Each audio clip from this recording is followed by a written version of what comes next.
Hey, it's been a while. I can admit that.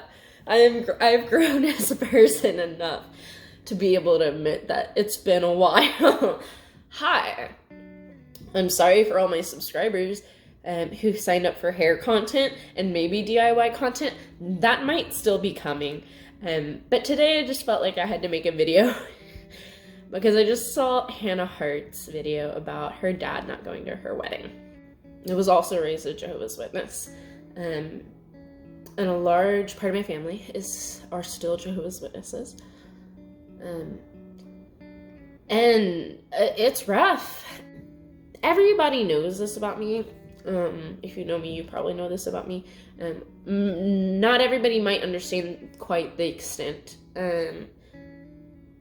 of what Jehovah's Witnesses do. Or like who Jehovah's Witnesses are. I don't think a lot of people really realize who Jehovah's Witnesses are, what they are. Literally, they're just, oh, aren't those the people that just come knock on your door? Yeah, but there's a lot more to it than that. My sister told me years ago she wouldn't come to my wedding. Didn't matter who I married. Didn't matter where it was. My oldest sister by blood, told me she wouldn't come to my wedding. I tried to reason with her, and the thing was, it was stupid for her to even say that, because I wasn't getting married anytime soon. Like, I was dating a guy at the time who I thought I might marry. But so she felt the need to tell me that she wouldn't be there if that happened. I tried reasoning with her, being like, well, like, you don't have to be like a part of the wedding, like, you don't have to be a bridesmaid, you don't have to like stay, you don't have to say anything, just like sit in the back and be there, because like you're my sister, and that's what family does for each other, right? No, not people in my family. And the worst thing about it, and maybe I already said that, but the worst thing about it is that I can't be mad at her.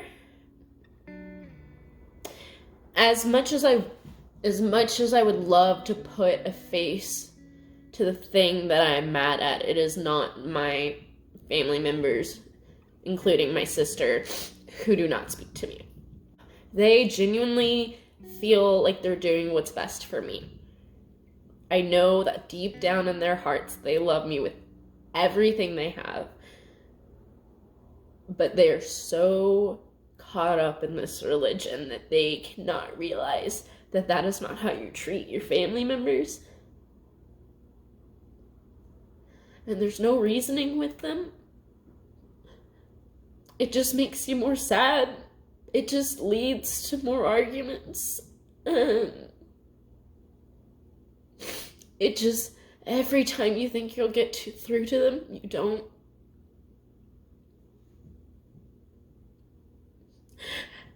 And every time you see them, you're afraid it's going to be the last time you ever see them.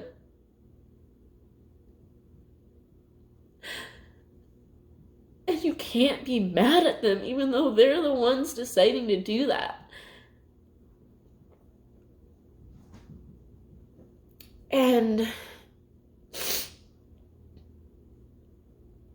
it's just something I have to live with every day. I'm in therapy. I've been going to therapy pretty regularly since I was 17. And all two of the therapists that I went to agreed that it was very similar to mourning the loss of somebody who has passed away. And I agree with that. My grandmother passed away last year, about a year ago. And I don't know if I've ever been more sad in my entire life than a couple of days before she passed away. We were in her hospital room, and we knew she was leaving. She was going to be passing away.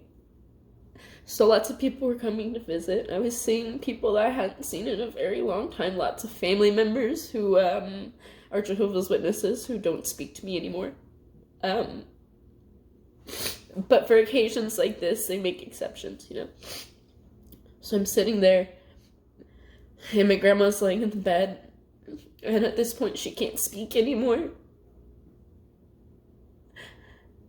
And my mom's in the room. It's my grandma, my mom, my sister, my 2 older sisters who don't speak to me anymore. Me and one of those sisters' husbands.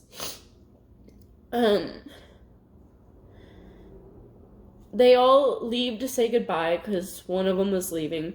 And the only people who stay in the room is obviously my grandma, and they're in the hospital bed, and me and my brother-in-law, who I've never gotten along with, but that's a whole nother story. But me, my brother-in-law, and my grandma. And I start sobbing uncontrollably. And he comes over to rub my back, and he goes, Madison, I'm really sorry.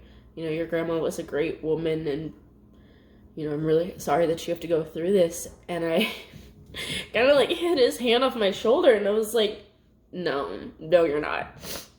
Because I'm not crying about the fact that my grandma's dying. Like, am I upset about that? Yes. But there's nothing I can do about that, you know? She's not choosing to leave me. She has cancer. I can't cure her cancer, no matter how hard I try. She's not choosing to leave us. My grandma would do anything and everything she could to stay with us. She fought for so long to stay with us, and she couldn't fight anymore.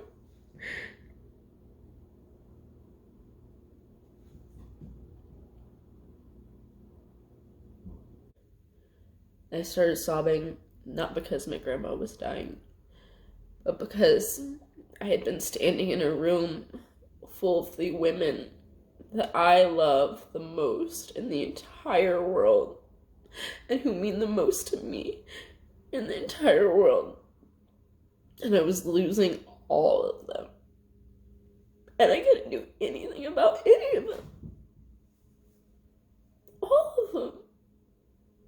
Whoever stands in a room full of the people that they love the most, a room full of people that they love, and can rationally think to themselves,